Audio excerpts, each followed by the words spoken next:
that I mentioned. I even showed you how to deflate. Unless you have a question, I will complete this section. I'll finish this section after covering a few cases and then go to the next chapter. But if you have a question, ask me. Then the next thing is this.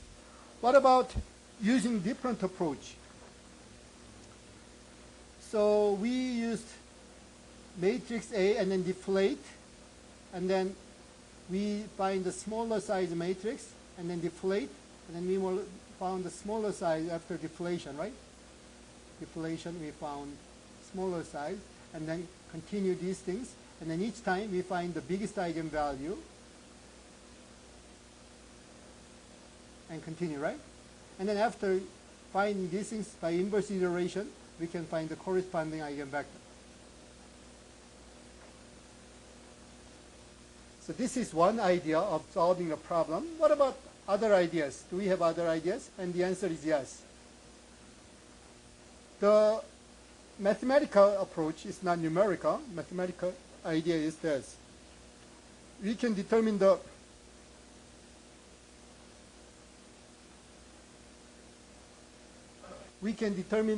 eigenvalue or vector by solving a linear system.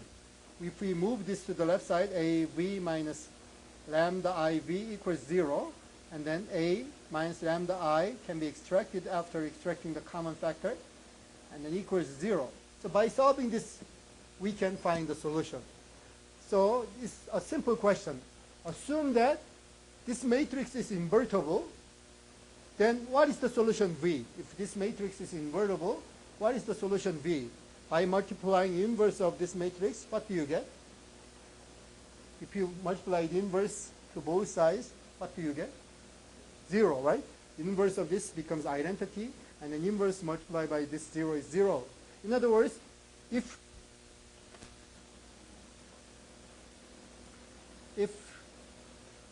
this matrix is invertible,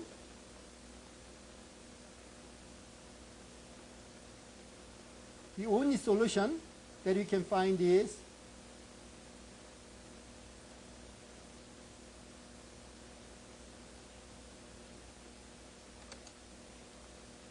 zero vector, right? Zero vector. So when matrix A minus lambda is invertible, then we don't find the interesting thing. 0 is not an eigenvector. So in the definition,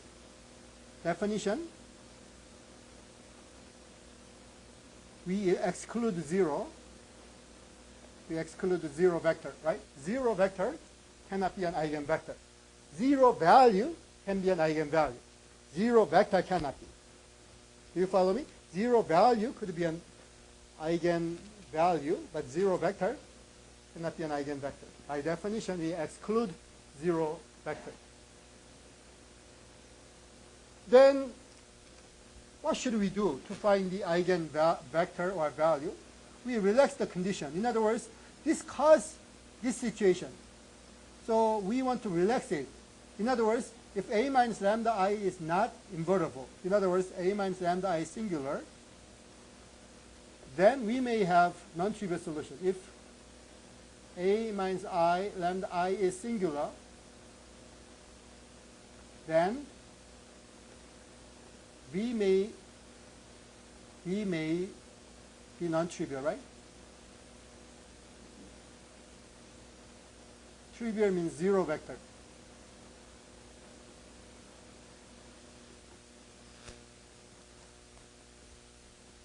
Then what is the condition that this matrix is singular?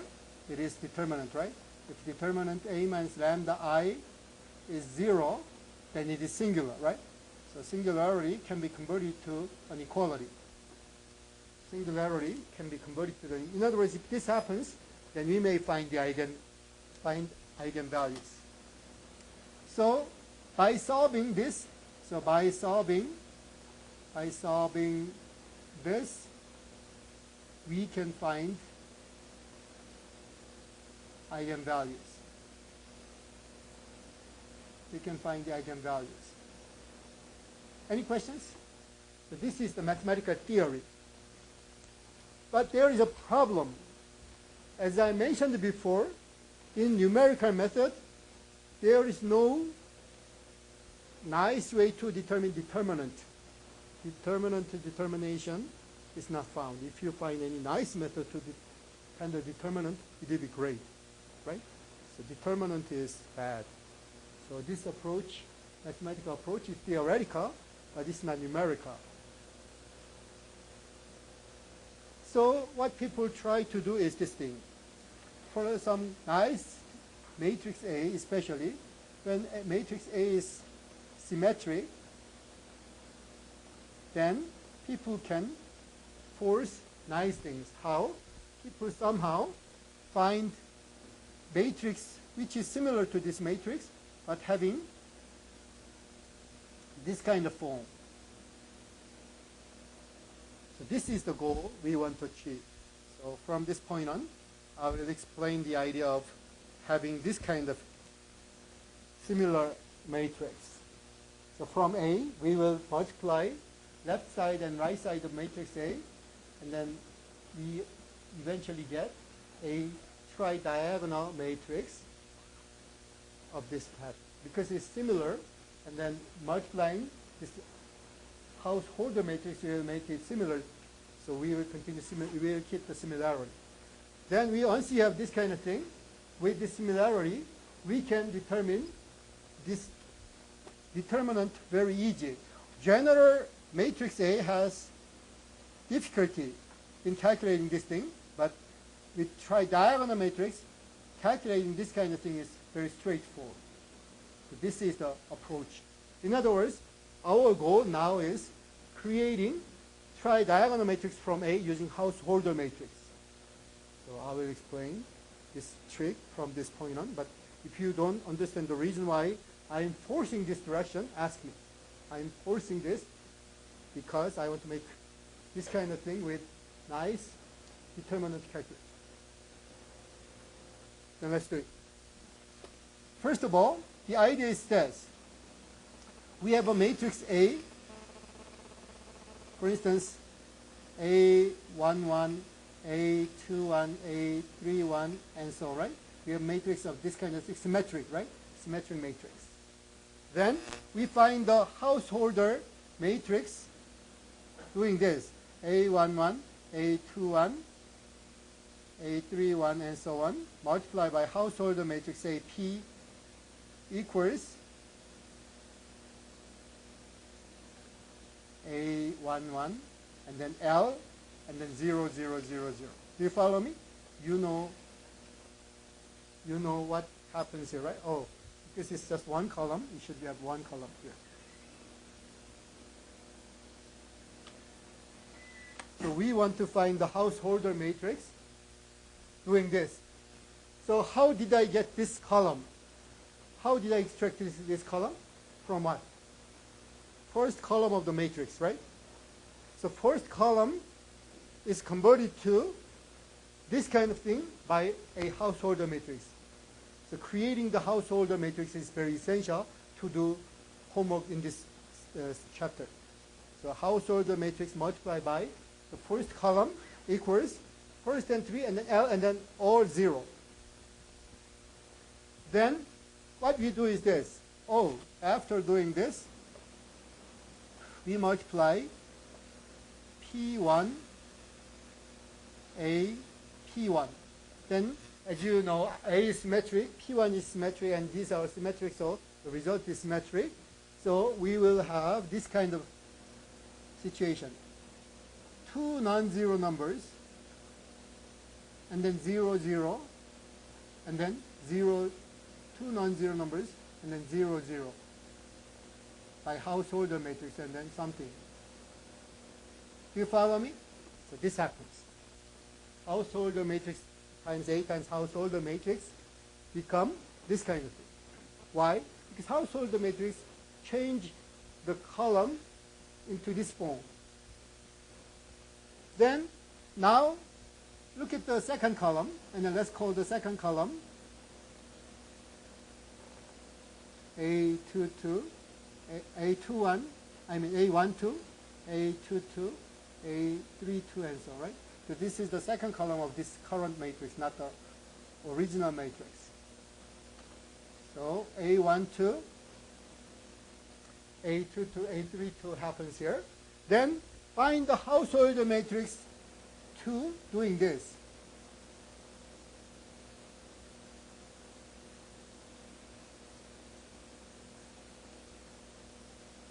This is the one we want to do. So second household matrix keeps 2 entries untouched. And then the entry below is compressed into this one number and then 0. So this is the second household matrix. Then if we multiply this result, by P, if we multiply this result by P2, and then P2, then it's still symmetric, and then it will have this pattern. And then here, this one, and then this one, and then all the remaining things are 0 downstairs, and then all the remaining things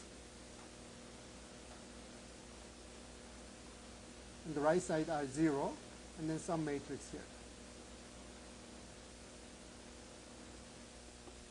So eventually we do these things each time to force this into the direction of tri-diagonal matrix, right? So you find P3 doing this. P3 is doing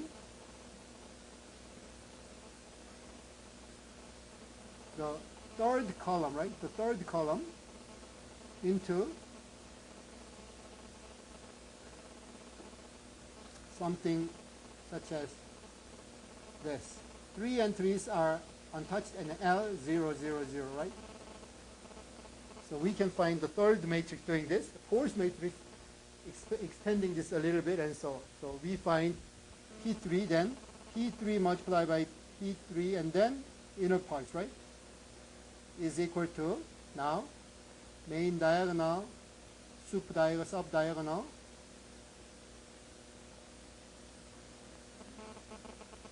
so we can force these things by multiplying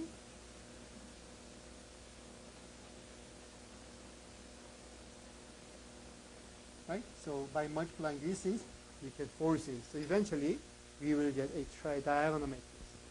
So by household matrix, you could deflate, and then you could somehow create the tri-diagonal matrix.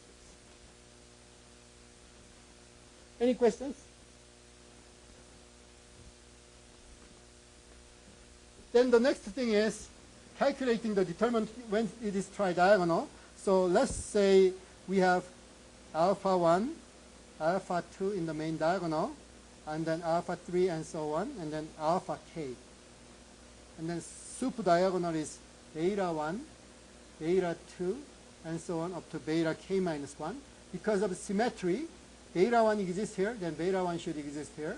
Beta 2 exists here, beta 2 should exist here, beta k minus 1, and beta k minus 1.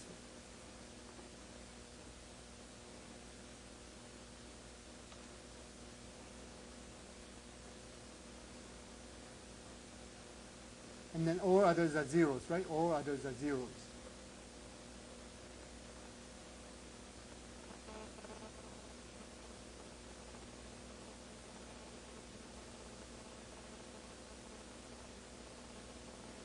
So now we have a matrix A, right? Matrix A like this.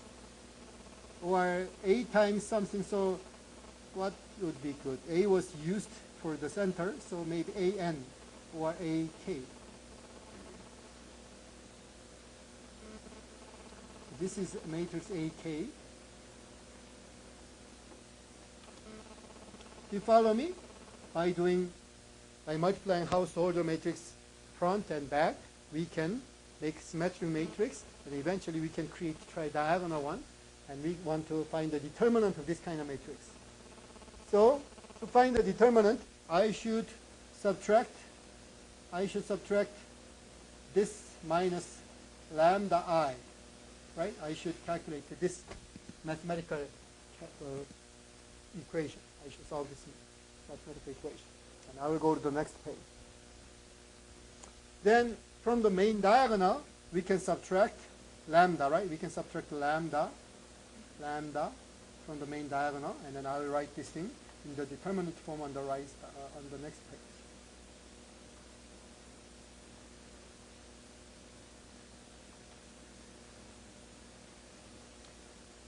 So once we write the thing, then it is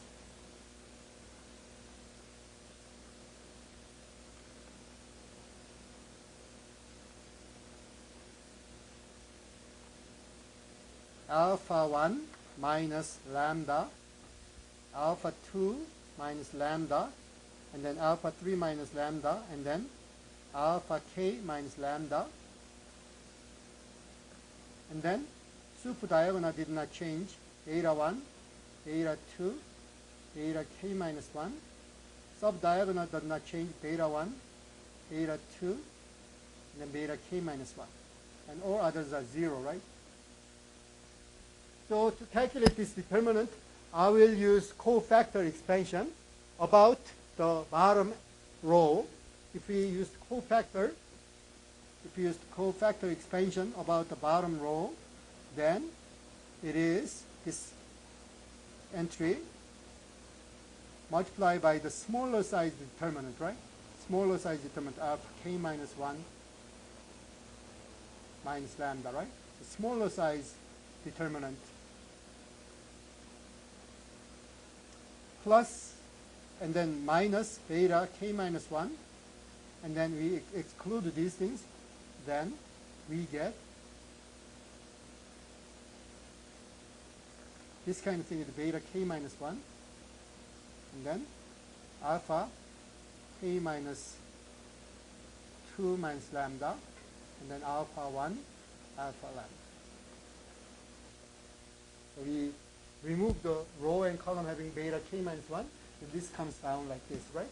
And then after this, smaller size determinant, then we can expand this over the bottom row one more time. Then beta k minus 1, and the bottom row, beta k minus 1, and then smaller size determinant. So I'm just doing cofactor expansion of the determinant. Then, instead of writing down huge determinant over and over again, I will name these things. So let's name this. Let's label this thing using f sub k lambda. So lambda appears here, and then k appears here, right? K is the size. So if you use this notation, then the left side is f sub k lambda, and the right side is alpha k minus lambda, and then this is f sub k minus 1 lambda, and then this is beta k minus 1, beta sub k minus 1 squared, f sub k minus 2 lambda. We can get this kind of recursive relation. So you already know the advantage of recursive relation in orthogonal polynomials. So we can use the same recursive relation to calculate many things. And by definition, we say f0, f sub 0 is 1, and then f sub 1 equals alpha 1 minus lambda. So this is by definition. Then from this, can you calculate f sub 2 lambda? F sub 2 of lambda? What is f sub 2 of lambda? F sub 2 of lambda equals what? By the recursive relation, just so I will make this clear because it is a little bit confusing.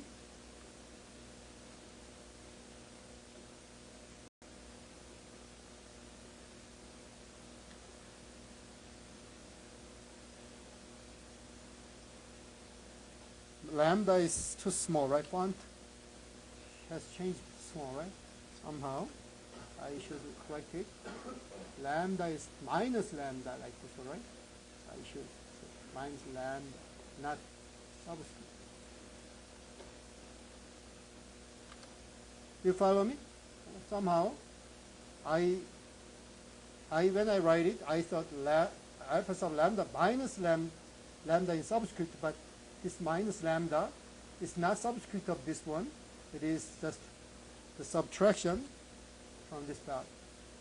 Somehow, I miscopied.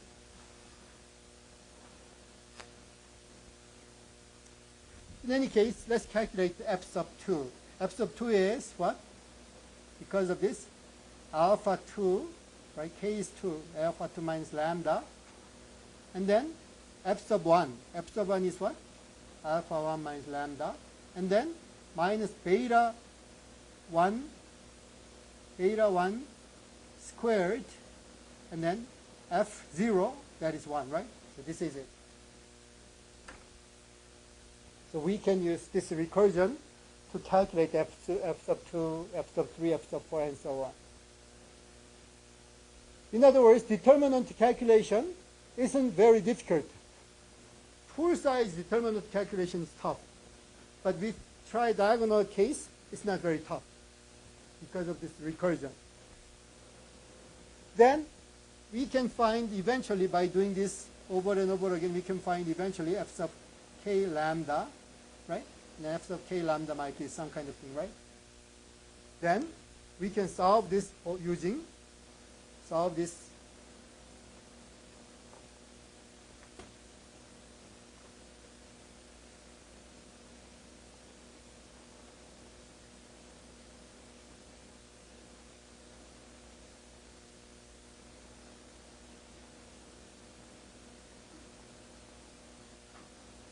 we obtain the eigenvalues, right? So by solving this determinant equal to 0, we obtain eigenvalues. Then you may wonder, what about just directly finding the determinant of A minus lambda I? As I mentioned, full size determinant calculation is tough. Full size determinant calculation is tough.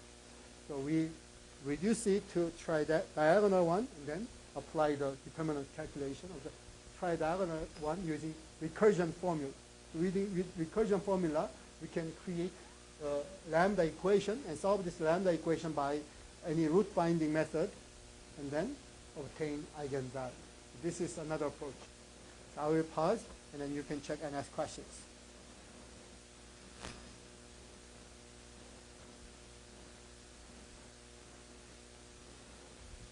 Then the next thing is another approach.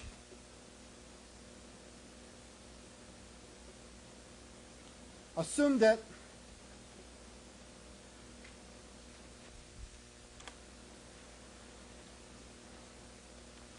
we have a matrix A, then we can somehow decompose these things into Q matrix multiplied by R matrix, where Q matrix is orthogonal matrix,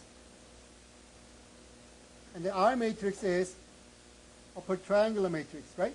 So upper triangular matrix, orthogonal matrix multiplied by upper triangular is QR method.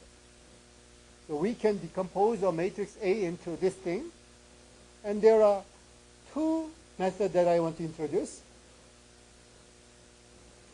But before introducing first and second method, I will let you know the situation.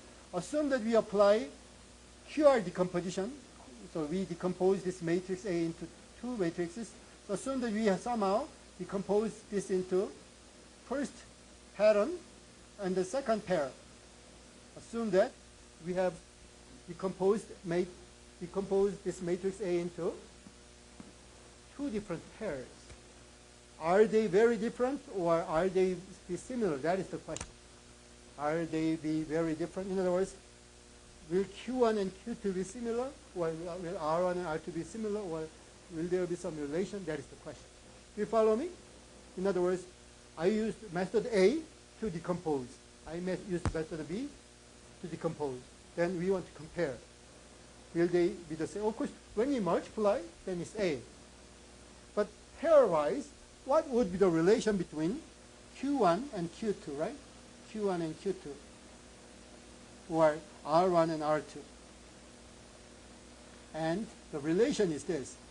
Q1 is equal to, Q2 is equal to Q1 times D, or R1 equals D times R1.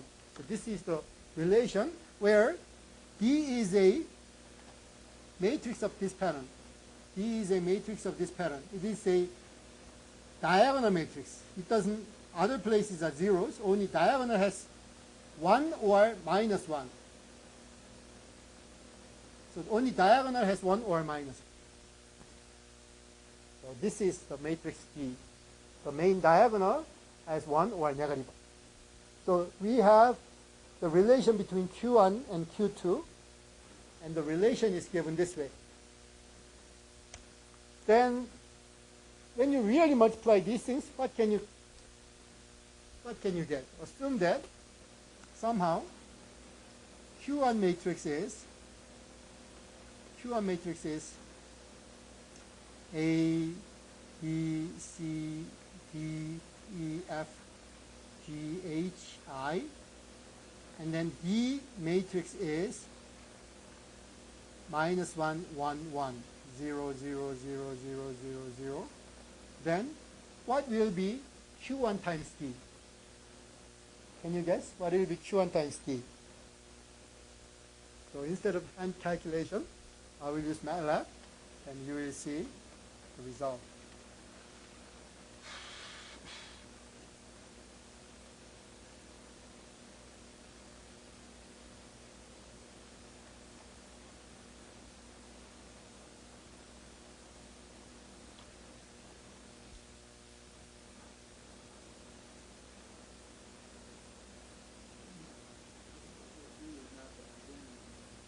D is not identity. D is a diagonal matrix having entries 1 or negative 1.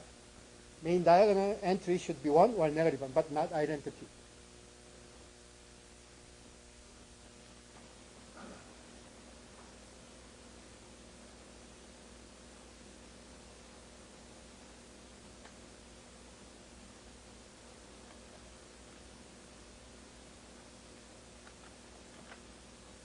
So let's do it.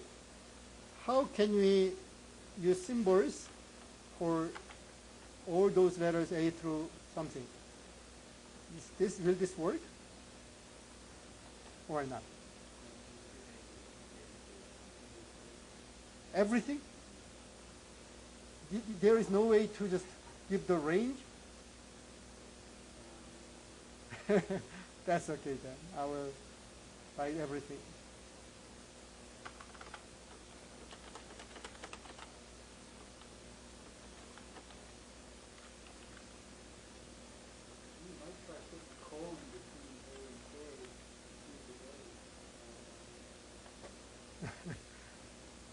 Let's not risk. So I will multiply this thing because of I used to. I do not like. I used J, right? Instead of I will use J, and then multiplying A, B, C, D, E, F, H,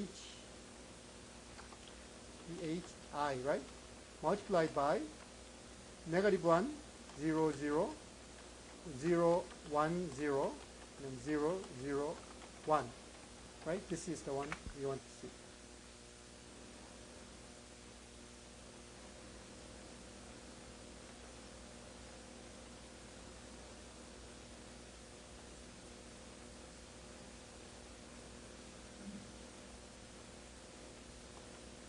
This is so slow. So as you can see, from the given matrix, what is the change you can recognize? What is the change? First column has negative signs, right? First column has negative signs. This is the change. In other words, between Q1 and Q2, the only possible change is attaching minus at some column, right? In some column, we can just attach minus sign, minus sign. This is the change. What about the other change? Can you guess the other change? In other words, our portion should have what kind of change? Right. Our portion has this thing, then I will show you our portion. So I can multiply reverse way and you can see.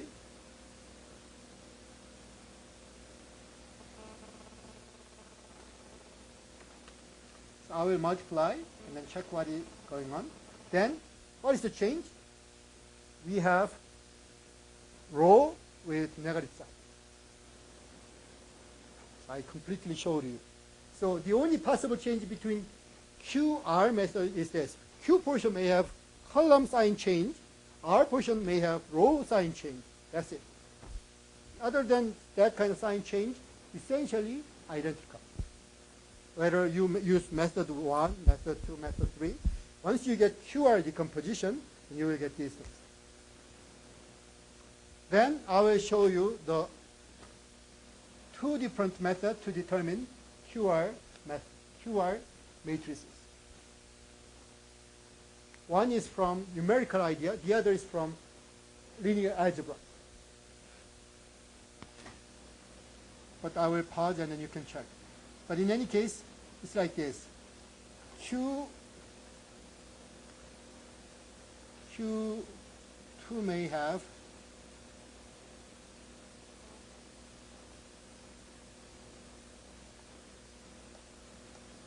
and R2 may have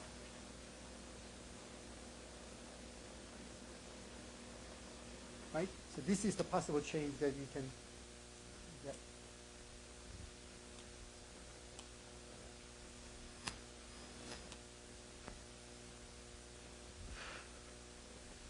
So once you use your package, you may get some QR decomposition.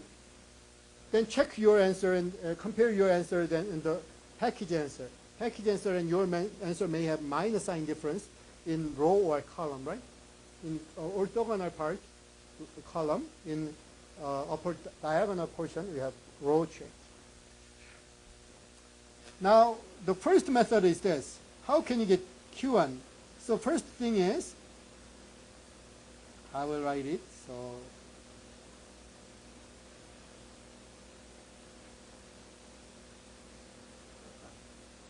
I will write it.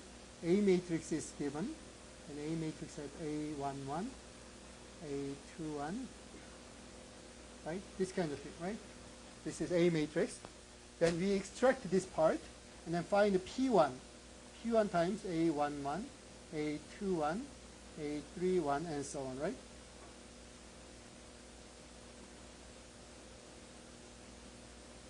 Then we want to have L 0, 0, 0, 0. So this is the first thing you need to do.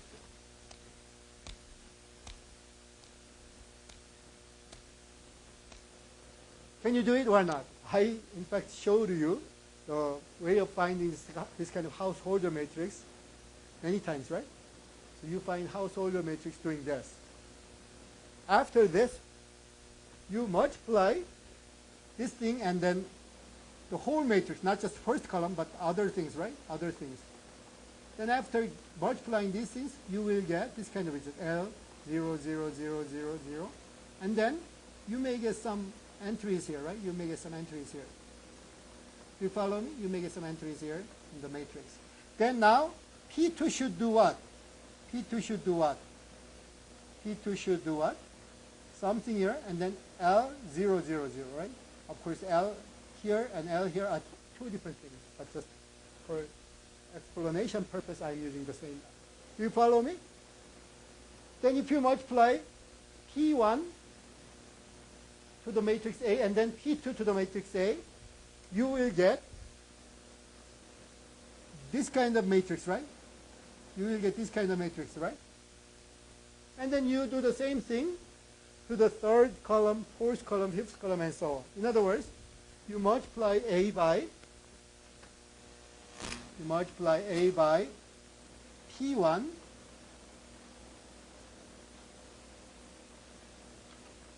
or multiply by P1 and then P2 and then P3 and so on, right? So you multiply these things many times. Then it will eventually become a upper diagonal matrix, right? Right, upper diagonal matrix. And as you know, householder matrices are very nice. They are orthogonal, they are symmetric, a lot of nice things. So if you multiply this by its inverse, then A equals this thing inverse multiplied by this upper diagonal, let's call this R. So this portion is called Q, this portion is called R. Done, right? This portion is called Q, and this portion is called R. QR decomposition is done. Then I will let you know how to find this Q portion without this inverse form. But other than explain this form, I explained the idea of creating QR decomposition using householder. Please check it and ask.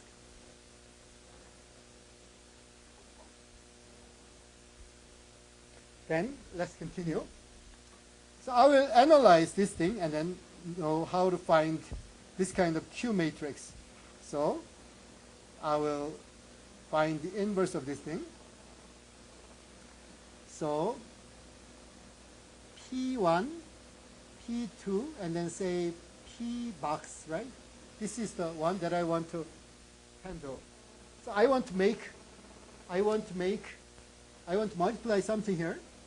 Then this multiplied by this should be what? Identity. Then this one is called the inverse of the matrix, right? So this can be called the inverse of the matrix. So this is what I want to do. So let's do it. First of all, I multiply P, this one. By the definition of the householder matrix, P, say R multiplied by PR is what? PR multiplied by PR is what? By the definition of the householder, property of the householder, identity. So if I multiply this thing, it's identity. And then if I multiply the previous thing, it is also identity. And then multiply the previous thing, then it is identity, and so on. And eventually I multiply by P1, then it will be identity and identity. So you get the inverse by just merely multiplying P1 through, we get the inverse by multiplying P1 through PR. In other words,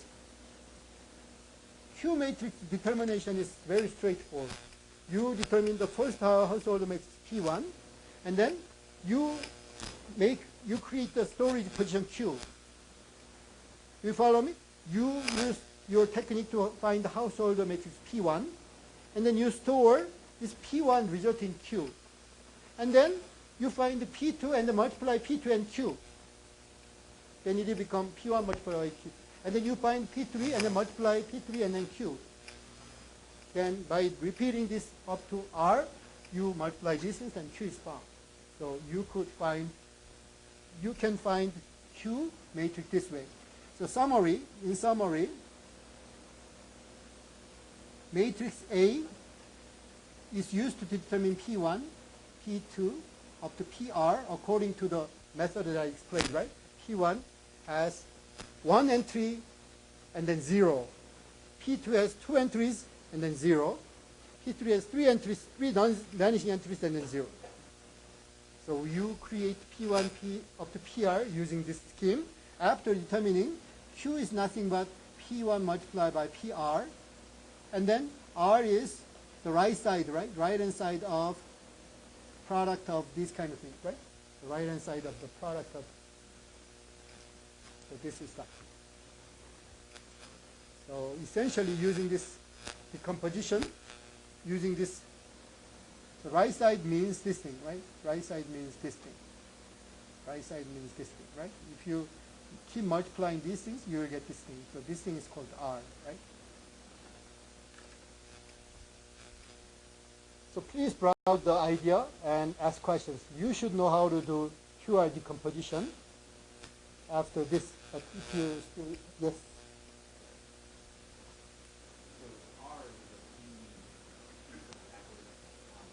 A multiplied by P1 and the left side, right? A, left side P1, left side P2, left side P3, and so on. But in reality, only when you create P something you see, right? For instance, you create P2, then you see P2, then you multiply P2 to Q, right? P2 multiplied Q is new Q. And then this P2 multiplied to this thing is all stored in this kind of form. And then P3 is all stored in other words, you keep this, you keep track of this thing, and then you call this right side always R, even though it's not completely diagonal form, right? It main super diagonal form. So you keep these things, right, upper diagonal form in R. R changes each time. So when you make program, R is always the right side after multiplying Hausholder matrix, even though it's not really upper diagonal. But each time you multiply something, it will become better and better. R becomes better and better. And then the created Hausholder matrix also is multiplied Q. This way you don't have to keep intermediate result P1, P2, P3, and so on. All the time you just have R and then Q. Do you follow me? So this is strategy. Then the next method, linear algebra method. So when you took linear algebra course, you might learn this QR decomposition, and roughly this is the idea. When you have a matrix A, then matrix A can be written by columns. So first column, and then second column, and then third column. So matrix A is decomposed into columns. So let's call this first column U1 column, right? And then U2 column, and then U3 column. So columns are given. Then Q is nothing but, I will write this thing first of all. I will say Gram-Schmidt process. So let's say, first of all, I will describe Q and then let you know how to find Q. So it's like this. It's Q1 column vector, and then Q2 column vector, and so on. This is Q matrix. And then R matrix is U1 dot, so I will use dot expression, or this is dot expression, U1 dot Q1. U1 vector dot Q1. Can you make a dot product of two vectors? So it's just a dot product, right? U1 dot Q1, I use inner product notation, and then 0, 0, 0, 0. And then the second thing is U2 dot Q1, and then U2 dot Q2, and then 0, 0, 0, and so on. So U3 used here, and then Q1, Q2, Q3 here. All these are inner product, and inner product are numbers, right? So numbers occupy upper diagonal position, and then you continue these things.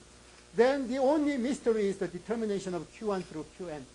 So I explain Q1 through Qn after you understand this situation.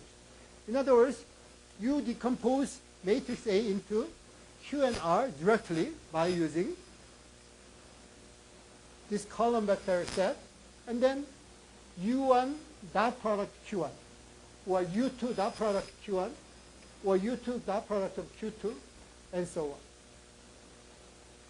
So do you clearly see the picture other than Q determination? Or you are confused? Please let me know. Matrix A is given, in other words, U1 through Un are known, right? U1 through Un are known. Then we want to determine Q and R. Q determination will be explained very soon. But once Q is determined, then R is immediately determined. So final thing is Q determination. And Q determination is Gram-Schmidt process. It's Gram-Schmidt process. So from U1, you determine, orthonormal, right? Orthonormal will be required. So from Gram-Schmidt process, you can determine orthonormal vector. So U1 is here, right? Assume that U1 happens to be, first 1, 2, 2, in 3 by 3 case. U1 happens to be 1, 2, 2. Then Gram-Schmidt process says, first vector should be what? U1 vector multiplied by the reciprocal of the norm, right? Reciprocal of the norm. This is Gram-Schmidt process. Then what is the norm? U1 dot U1 is 9. So square root of 9 is 3. So 1/3, 2/3, 2/3 is Q1 vector. Do you follow me? It's Gram-Schmidt process I showed you in abstract form. But it is the easiest form. because inner product is nothing but dot product. Then after finding this, you can use U1 and U2 to determine Q2, right? So Q2 equals some number times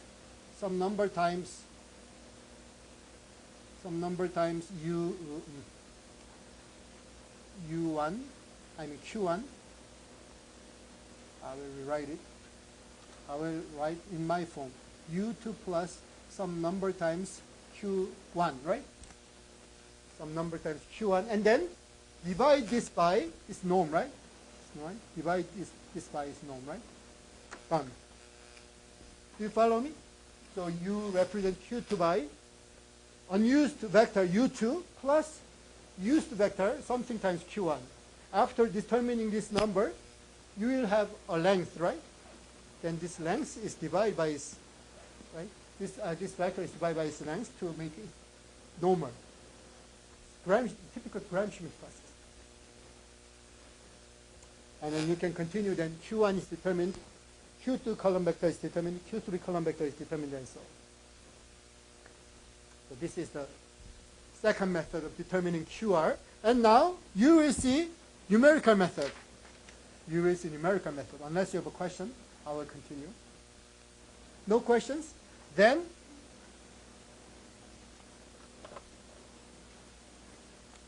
this is called QR method to determine eigenvalues. How can you do it? Matrix A is decomposed into Q multiplied by R. How? You create QR decomposition procedure or function. So you decompose, input is matrix A, right? Your output should have two matrices, right?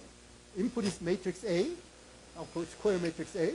Output should be two square matrices such as Q and R.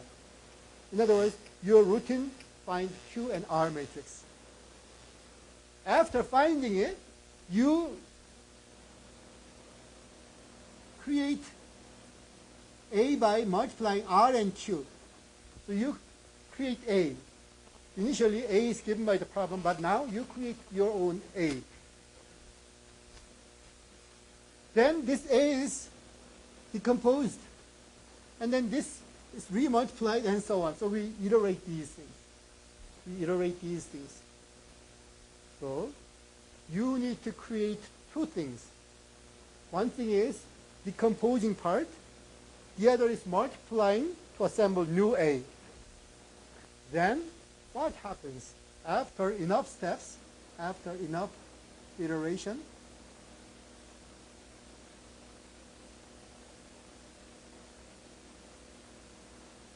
we will get A matrix. It's not this given A matrix anymore because each time it changes, right? So this A matrix is eigenvalue in the main diagonal. Eigenvalues in the main diagonal, and then others. Almost others are zeros, right? So this is the thing we will get. So QR decomposition is done, and then RQ become new A. And then for new A, we do the new decomposition, and then we multiply them. So we do these things frequently, then it will generate the eigen. I will try to use QR decomposition in MATLAB instead of creating my own. But to do homework, you should create QR decomposition. Let's see.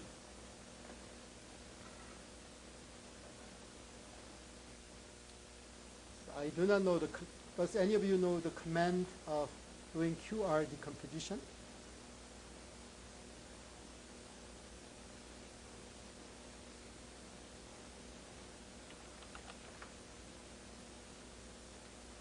QR decomposition. Really? It could be. This could be that simple, right? But you cannot use it, unfortunately. You should create QR of A is QR. It's this simple, right? So A matrix, I will use the textbook example.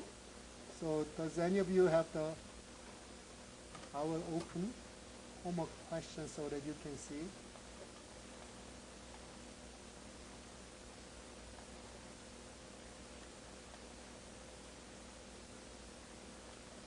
So A matrix will be typed. So A matrix is 3, -2, 0, 0, -2, 5, -3, 0, 0, -3, 7, -4, 0, 0, -4, 9, right? This is A matrix. So what I will do is this thing. I will do QR decomposition, very easy command, right? And then after this, I will create mu A by doing R multiplied by Q. And then I want to repeat these things about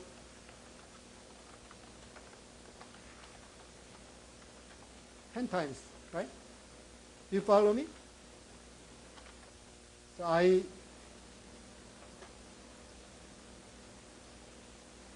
So this is what I will do. So A matrix is given by the problem. Then I will decompose A into Q and R. And then I will multiply R and Q to create A, and then return back, and then decompose one more time, and so on. So total 10 times. So let's do it.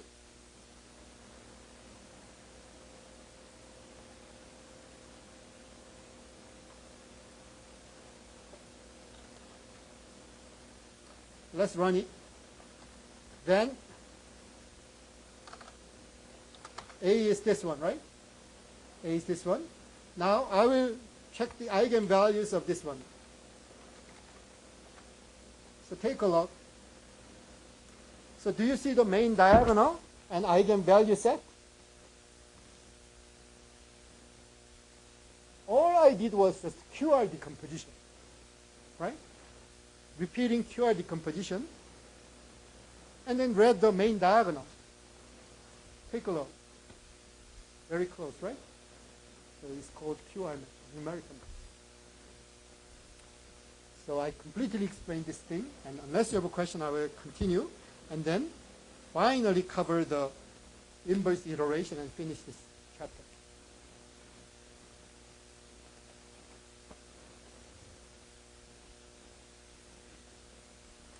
So please read the note and check whether you understand the idea or not.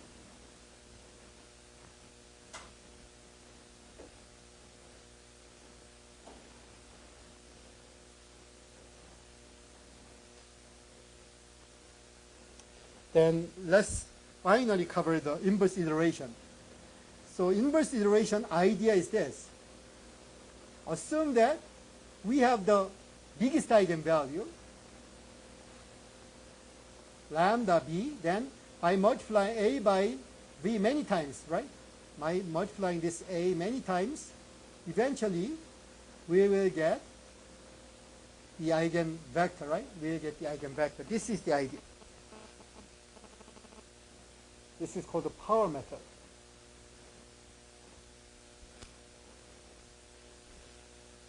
But now we change this a little bit because it's the biggest one. But now assume that we somehow change it, because assume that lambda is an eigenvalue. That is not necessarily the biggest, any eigenvalue. Any eigenvalue, then A minus lambda IV is equal to 0. But 0 is not good. So what we do is this thing. Oh, instead of really pushing, we may subtract or add epsilon, right?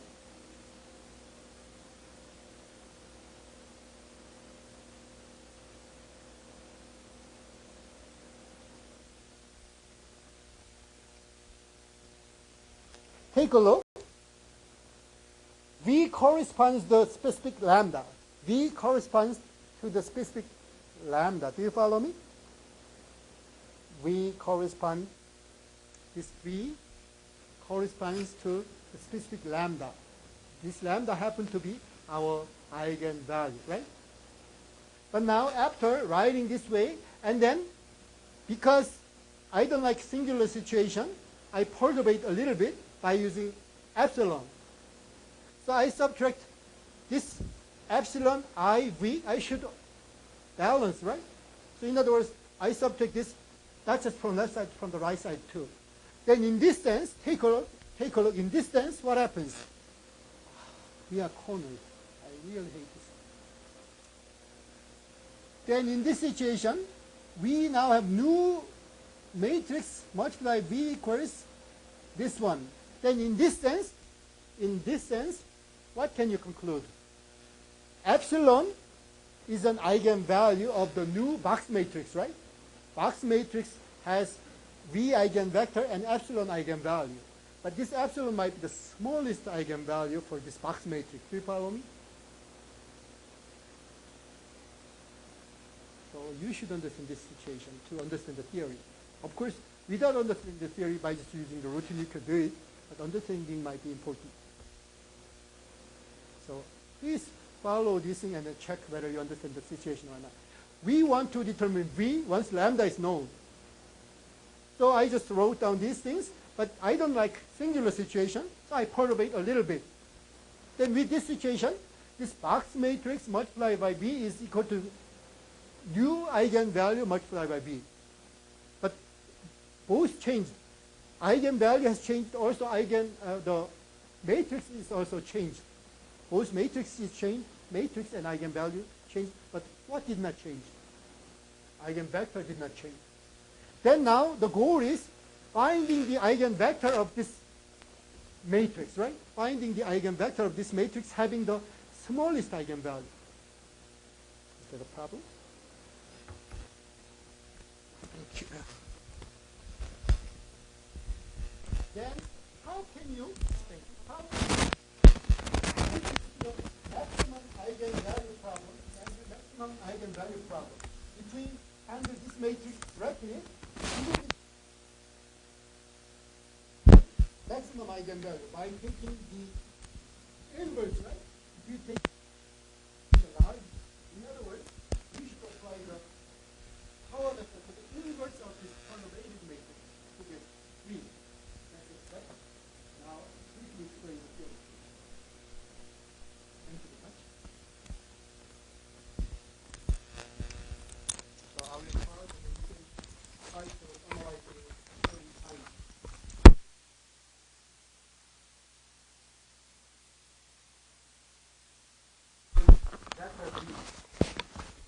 So to determine the eigenvector, I perturbate a little bit to get the box matrix. Right?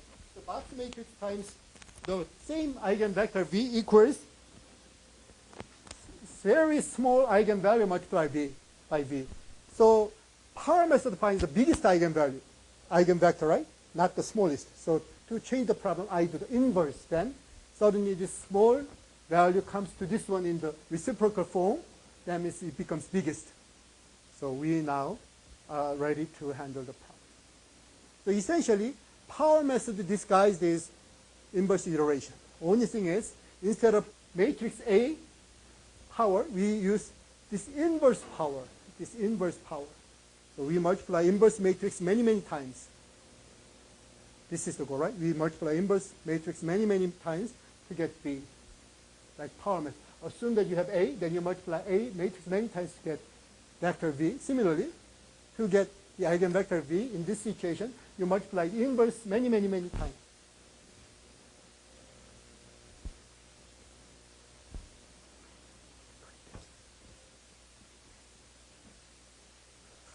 So I will describe the power method in theory, and then in practice, we need a little bit more technique to efficiently calculate it.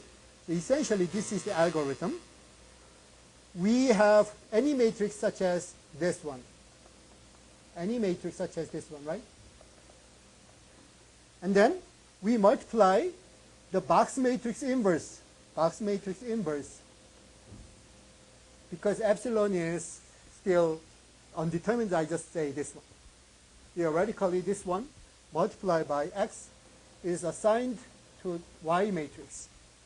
And then we find the biggest value, right? Biggest value in entry, right? Biggest value in matrix, value in column vector y, right? In column vector y. Then we divide y by b, biggest, and then we assign this x. And then we return back and then continue, iterate. So theoretically, this is it. But practically, there is some flaw in this direction.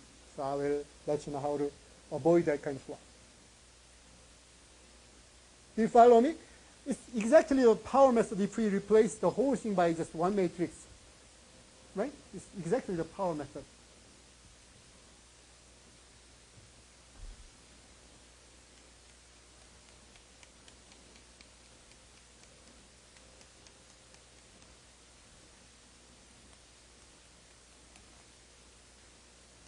So what do you think is the problem? This is the problem. Why? Because A minus lambda I is singular. Singular doesn't have inverse. So to avoid it, you should add epsilon, right? Epsilon. Then it is not singular anymore. Small value, like 0.0001 can be added. Then will that change the eigenvalue vector? No. I explained the theory already. Even if we perturbate a little bit, as I showed you, even if we perturbate a little bit, the vector part did not change, right? The vector part did not change. Do you follow me? If this perturbation does not affect the vector that you want to find. This is the key. So even if we perturbate, it does not change. Yes?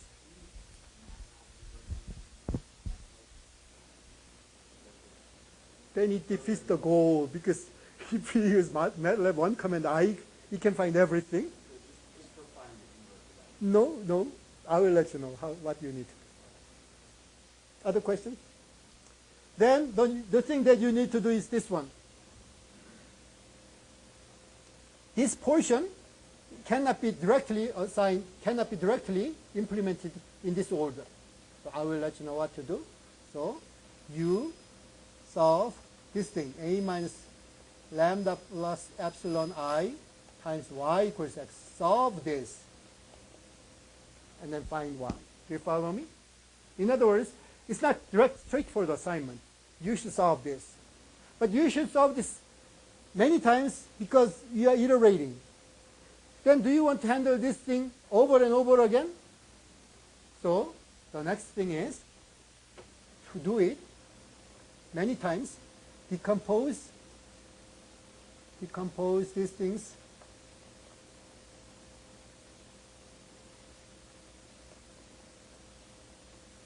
L and U, right?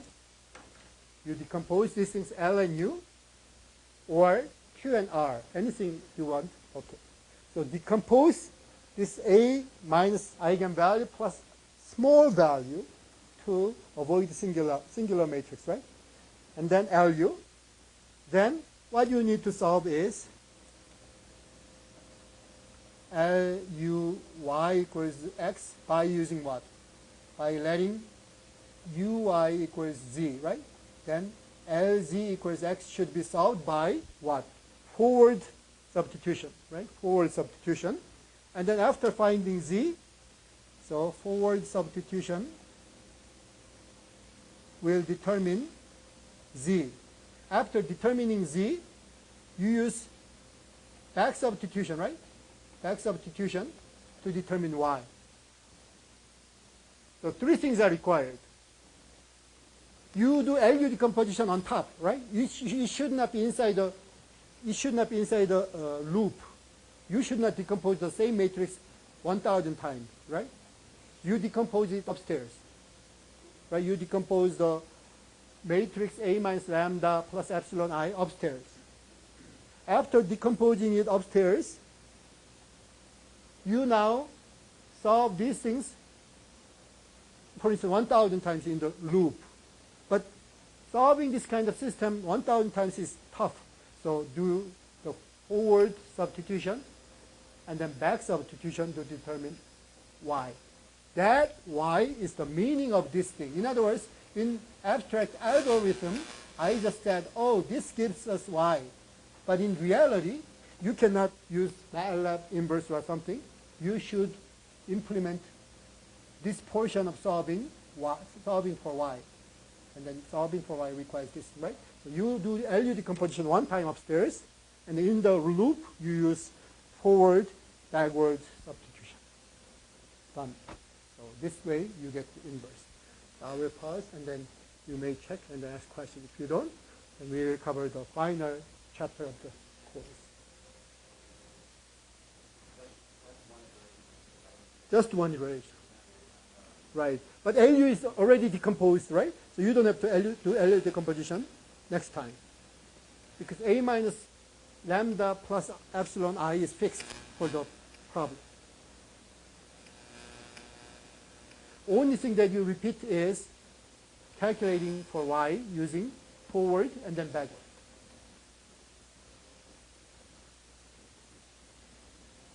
Any other questions?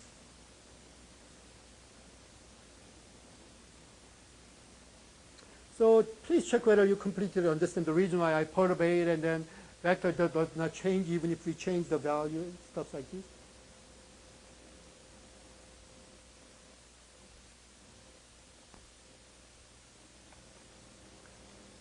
Of course, without understanding the theory, just by just implementing these things, you can get the vector. But you may still wonder why I got the correct eigenvector, right? But now you understand the theory, then you completely understand the situation. So vector itself can have singularity. Vector itself can have singularity like this one. So to avoid singularity, epsilon is attached. And because of epsilon, we have the smallest eigenvalue, right? And then the smallest eigenvalue in straightforward cannot be found. So we should do the inverse then. The smallest eigen becomes the biggest eigenvalue. This is the approach. So take a look. Generally, this is the situation. Eigenvalue, we are cornered. Each time when I want to explain, I think, yeah, we have space. So take a look. Eigenvalue might exist here. Even in complex plane, it doesn't matter. In complex, so eigenvalue exists this way. Then, to find the corresponding eigenvector of this eigenvalue, we perturbate a little bit, right? Epsilon, right? Or this way, or epsilon. Then, as you can see, this distance is still smaller than any other distance. In other words, we don't have to worry about finding the eigenvector corresponding to a different eigenvalue. We don't have to worry when epsilon is small. Do you follow me? So we use small epsilon.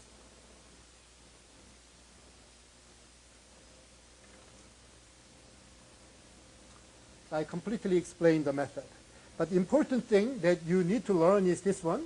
And in fact, when initially Google was founded and the founder tried to somehow handle the link relation and then somehow prioritize the possible links, he needed to solve this eigenvalue problem. He didn't know, so he recruited another person and they became co-founders. One person just joined the nice group by just knowing power method. So knowing this thing will help you in the future. Of course, for the exam or assignment, it will help you too. Then the next thing is final chapter, differential equations. But because we don't have enough time to start, let's resume at 3:05 by this clock.